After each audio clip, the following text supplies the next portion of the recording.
Next up, we have the project from the Rotary Club of Barbados West, President Rene Butcher. Rene? Good afternoon, fellow Rotarians.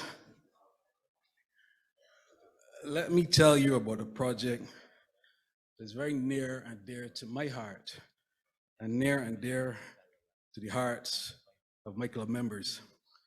It is the Rotary Club of Barbados West Ellen Steinbach Hearing Project. It is a project designed to address a need that we discovered. Research in the area has shown that hearing, simple ability to hear, affects a child's access to basic education. Put simply, if you can't hear, you can't access what's going on in the classroom. Hearing severely impacts the child's ability to add, to read, to write. In addition, children who suffer from hearing loss have to work just that much harder to hear and understand what's going on in the classroom.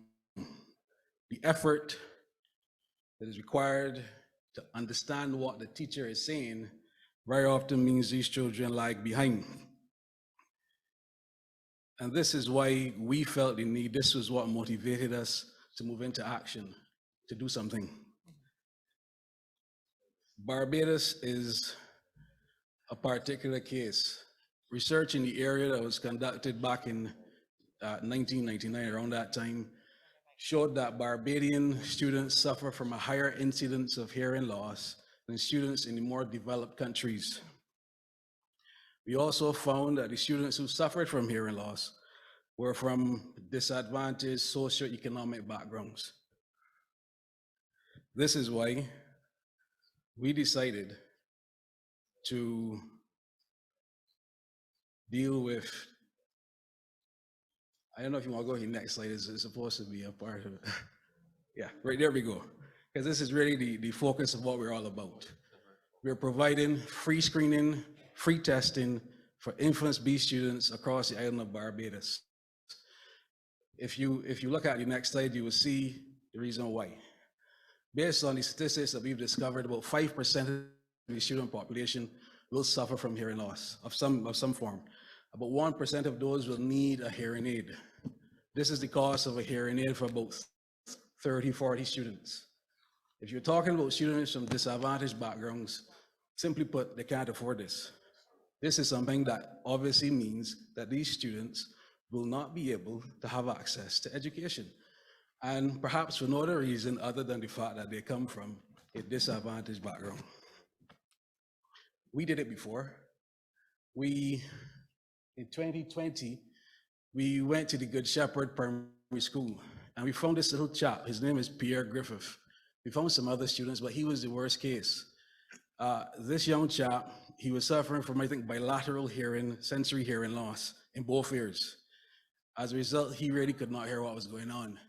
We fitted him with 2 hearing aids, and when he was fitted with the hearing aids, the audiologist who's a partner in the project took a video and she shared it with the club. And when we saw how he responded to being able to hear what was going on, it completely floored us. I had the opportunity to be on an interview with young Pierre on Morning Barbados, and he was asked what happened, how did he experience the use of the hearing aids?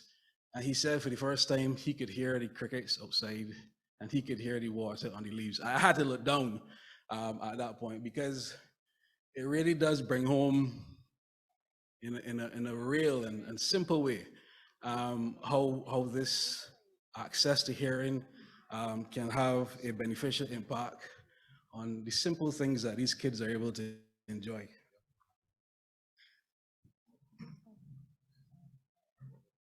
Good afternoon, everyone. So as President Rene shared, the focus for the Rotary Club of Barbados West is really about leveling the playing field. It's about inclusive education. It's about providing options for all children. As we know, many of us rely on visual cues. And I think this is paramount even more so for very young children. And you can, of course, understand the impact then that has occurred during this period of COVID as we are all wearing masks, the impact on their ability to have access to a high-level education. So we are focused on ensuring that we can break the cycle of poverty by ensuring equal and high access to education for all children, especially those who are suffering with hearing impairments. Our methodology is simple. As far as the reach, we're building awareness.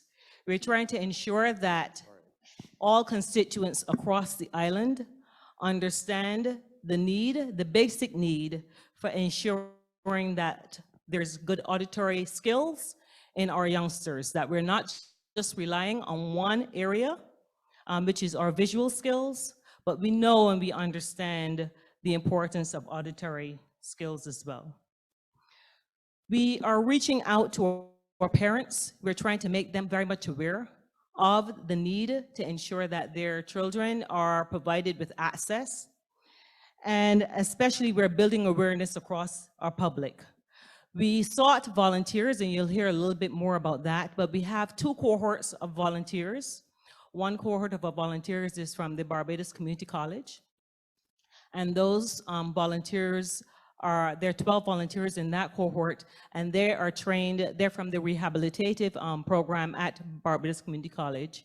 And we have a second group of volunteers, and the second group of volunteers are primarily made up of our Rotaractors, as well as other students at the University of the West Indies and the Barbados Community College. So we have these two cadres of volunteers who provide services on three days a week. We understand that we need to ensure that we were doing this in a very, very methodical way. So we've started our testing by ensuring that we are clustering our schools by parish. So at times we may loop across a parish, but our schools are clustered in by parish in order to ensure that we're reaching every school, every infant's B child in every school. We were able to purchase 6 portable audiometers, and those audiometers are taken with us each time we visit a site.